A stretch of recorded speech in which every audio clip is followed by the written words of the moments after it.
பாருங்கம்மா, முருங்கைக்காவை வந்து பொரி குழம்பு பண்ணுறோம்னு சொல்லுவோம்ல, அந்த மாதிரிலாம் ஒன்றும் இல்லாமல் சிம்பிளாக பாருங்கள்.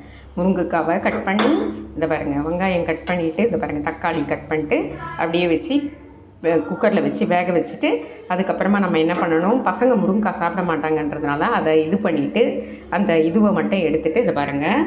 இப்போ வந்து நம்ம எண்ணெய் வச்சு கடுகு, கருவேப்பிலை, பெருங்காயத்தூள், மஞ்சத்தூள் போட்டு இப்போ இதை எடுத்து அதில் மிளகா கொட்டிட்டு கலந்துட்டு அதுக்கப்புறம் மிளகாத்தூள் போட்டு உப்பு போட்டுட்டு அவ்வளோதான். அது தொக்கு மாதிரி இருக்கும். சாப்பாட்டுன்னு போட்டு சாப்பிட்றதுக்கு அவ்வளோ டேஸ்ட்டாக இருக்கும். நீங்கள் பண்ணி பாருங்கள். ஏன்னா எல்லோரும் இப்போ என்ன சொல்கிறாங்க, அந்த முருங்கைக்காய் குச்சி குச்சியாக இருக்குது, சாப்பிட மாட்டாங்க பசங்கன்னுவாங்க.